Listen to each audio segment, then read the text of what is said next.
Change ఏం అనిపించట్లేదు.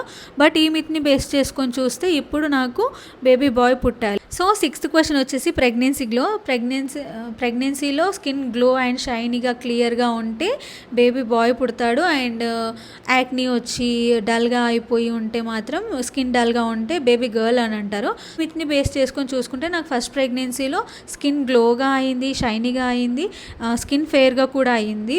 ఇప్పుడు నా స్కిన్ అనేది చాలా డల్గా ఉంది. ఫస్ట్ ప్రెగ్నెన్సీలో మనం కొంచెం స్ట్రాంగ్గా ఉంటాము అండ్ ఫుడ్ కూడా మంచిగా తీసుకుంటూ ఉంటాం కాబట్టి ఫస్ట్ ప్రెగ్నెన్సీలో కొంచెం గ్లో అనేది ఉంటుంది. సెకండ్ ప్రెగ్నెన్సీలో ఫస్ట్ మన బేబీని చూసుకోవాలి అండ్ మన హెల్త్ చూసుకోవాలి, బేబీని క్యారీ చేయాలి, బాడీలో అయ్యే చేంజెస్ని అన్నీ మనం చూసుకుంటూ ఉండాలి. అసలు ఇప్పుడు మనకు ఓపిక ఉండదు.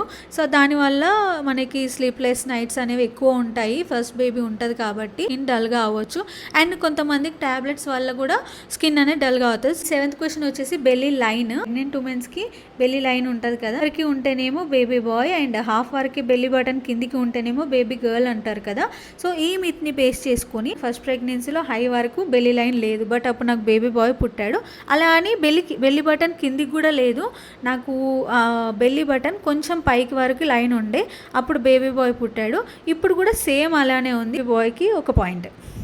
అండ్ 8th క్వశ్చన్ వచ్చేసి ఫస్ట్ పుట్టిన బేబీ ఎవరైతే ఉన్నారో, ఫర్ ఎగ్జాంపుల్ ఇప్పుడు నాకు ఫస్ట్ బాయ్ పుట్టాడు కదా, సో ఇప్పుడు వాడు బక్కగా అయిపోతుంటేనేమో సేమ్ జెండర్ అంటే బాయే వస్తారు, అండ్ వాడు మంచిగా అవుతానేమో గర్ల్ వస్తుంది అని అంటారు. నార్మల్గా ఉన్నప్పుడు ఇచ్చినంత కేర్ ఇప్పుడు ఉండదు కాబట్టి, అండ్ వాళ్ళు కూడా పెరుగుతుంటారు కాబట్టి, గేమ్స్ ఆడుతుంటారు, అంతా చేస్తుంటారు కాబట్టి వాళ్ళు బక్కగా అయిపోతుంటారు. సో దాన్ని బట్టి కూడా జెండర్ ప్రిడిక్ట్ చేయలేము. బట్ ఈ మిత్ని బేస్ చేసుకొని చూసుకుంటే ఆర్యన్ మాత్రం బక్కగా అవుతున్నాడు అండ్ హైట్ అవుతున్నాడు. సో దీన్ని బట్టి చూసుకుంటే సేమ్ జెండర్ వస్తుందని అంటారు కదా. సో బాయ్కి ఒక పాయింట్. 9th క్వశ్చన్ వచ్చేసి Chinese calendar and Mayan calendar base చేసుకొని జెండర్ ప్రిడిక్ట్ చేస్తారు కదా. సో నాకు ఫస్ట్ ప్రెగ్నెన్సీలో నా లాస్ట్ ఎల్ఎంపీ అండ్ నా ఏజ్ని బేస్ చేసుకొని చూసుకుంటే అప్పుడు బేబీ బాయ్ వచ్చింది, ఇప్పుడు నాకు బేబీ గర్ల్ అని వచ్చింది. సో 10th క్వశ్చన్ వచ్చేసి మార్నింగ్ సిక్నెస్. సో వామిటింగ్స్ ఎక్కువ ఉండి, నాజియా ఎక్కువ ఉండి, కళ్ళు తిరగడం ఎక్కువ ఉంటే బేబీ గర్ల్ అంటారు, అండ్ ఎక్కువ చిల్ అవ్వుకుంటూ ఉంటే బేబీ బాయ్ అని అంటారు. సో ఈ మిత్ని బేస్ చేసుకొని నాకు నా ఫస్ట్ ప్రెగ్నెన్సీలో వామిటింగ్స్ ఎక్కువ లేవు, బట్ అప్పుడప్పుడు కళ్ళు తిరిగేవి, అది నా లో బీపీ వల్ల కూడా తిరిగేవి. ప్రెగ్నెన్సీలో ఇప్పుడు అప్పుడప్పుడు వామిటింగ్స్ అవుతున్నాయి అండ్ కళ్ళు తిరగడం అనేది ఎక్కువ ఉంది, అండ్ ఆయాసం కూడా ఎక్కువ ఉంది ఇప్పుడు, అప్పుడు నాకు ఆయాసం కూడా ఏం లేదు.